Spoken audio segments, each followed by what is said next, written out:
Herkese merhaba, Çiçekli Mutfağım kanalına hoş geldiniz. Bugün yapımı son derece basit ve inanılmaz derecede lezzetli Karadeniz yöresine ait meşhur dible tarifini paylaştım. Bu yemeği bir defa yaptıktan sonra çok iddialıyım. Her zaman yapmak isteyeceksiniz ve iyi ki de keşfetmişim diyeceksiniz. Bu kadar iddialıyım. Favori tarifiniz olacaktır. Bu arada eğer hala kanalıma abone değilseniz abone olmanızı, bildirim zilini açmanızı ve bu videoyu sonuna kadar izlemenizi önemli rica ederek hemen tarifime başlıyorum. Burada toplamda 1 kilogram taze fasulye var. Taze fasulyeleri bu şekilde küçük küçük doğruyorum. Ne kadar çok küçük doğranırsa o kadar lezzetli olacaktır. Bu yemeğin en büyük özelliklerinden bir tanesi yemek kendi buharıyla pişmesidir. Bu nedenle fasulyelerin mutlaka aynen bu şekilde küçük küçük doğranmış olması gerekiyor. Bu önemlidir.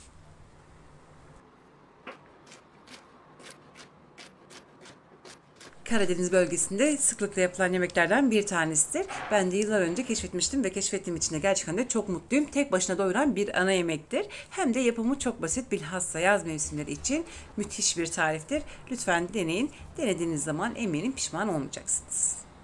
Fasulyelerin tamamını doğradım. Bu yemeğin en büyük özelliklerinden bir tanesi bu şekilde pirinç ile pişmesidir. Toplamda 1 su bardağı dolusu pirinç kullanacağım bu tarif için.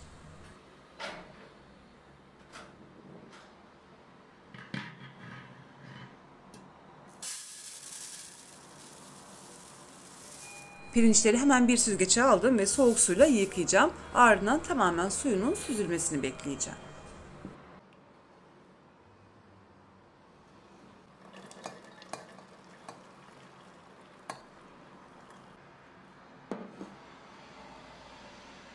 Artık yemeği yapmaya başlıyorum. Hemen bir tencereye, çelik bir tencereye küçük küçük doğramış olduğum taze fasulyelerin yarısını aldım.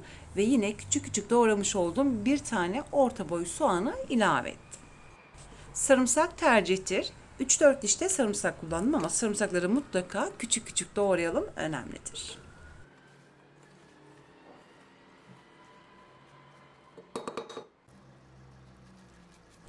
Taze fasulye, soğan ve sarımsağı güzelce karıştırdım. Suyu süzülen hemen pirinçleri de ilave ettim. Pirinçlerin tamamını ilave ettikten sonra bir spatula veya bir kaşıkla hemen böyle görmüş olduğunuz gibi pirinçlerin tamamını yüzeye eşit bir şekilde yayıyorum.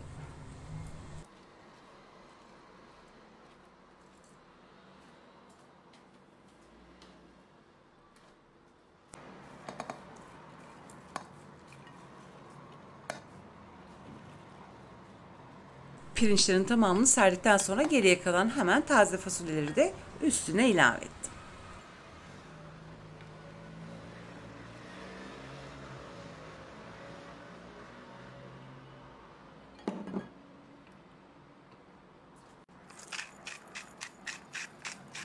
Tuzunu ilave ediyorum. Ortalama 2 çay kaşığı dolusu kadar tuz kullandım. 1 su bardağı dolusu su ilavesi yaptıktan sonra hemen tencerenin ağzını kapatıyorum. Ve şimdi hemen tencereyi ocağa alıyorum. Burası çok çok önemlidir. Ocağın orta gözünde en başından en sonuna kadar en kısık ateşte pişmesi gerekiyor. Kesinlikle harlı ateşte olmayacak. Mum ışığı ayarında olması gerekiyor. Bu çok önemlidir. Ve aradan ortalama 40-50 dakika geçti. Şimdi hemen yemeği kontrol ediyorum.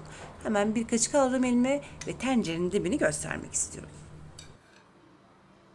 Ve görmüş olduğunuz gibi tencerenin dibinde hala su var. Bu suyun tamamen çekilmesini beklemekte fayda var. Zaten biraz sonra kontrol edeceğim. Bakalım fasulyeler pişmiş mi diye. Bence ortalama bir 20-30 dakika daha pişmesi gerekiyor.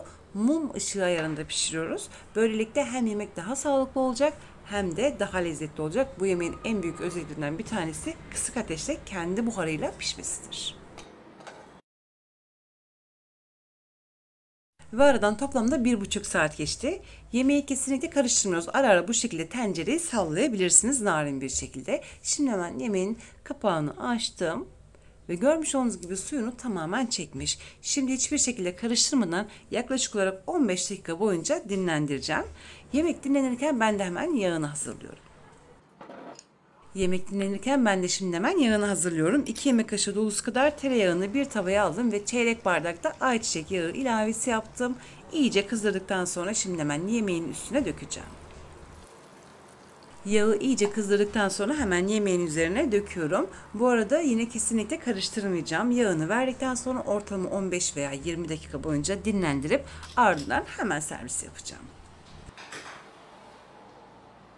Ve artık yemeğimiz hazır. Şu anda gerçekten de sabırsızlanıyorum. Bir an evvel servis tabağına koyup afiyetle yemek istiyorum. Çünkü benim en çok sevdiğim yemeklerden bir tanesidir. Üstelik hafif bir yemektir. Bunu da belirtmek isterim.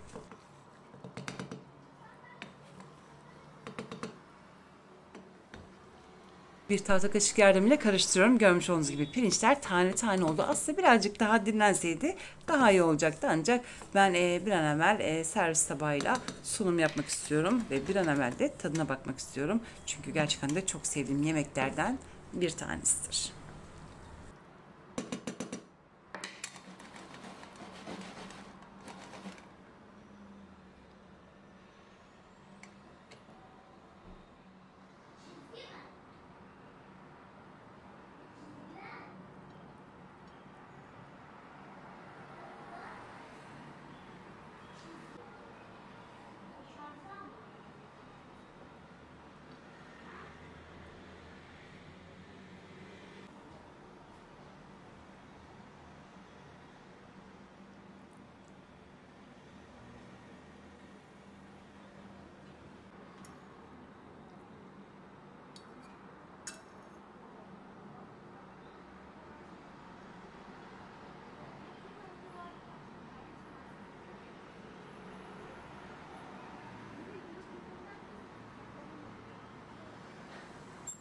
10 numara bir yemek olmuş. Şu anda gerçekten de yemelere doyamıyorum.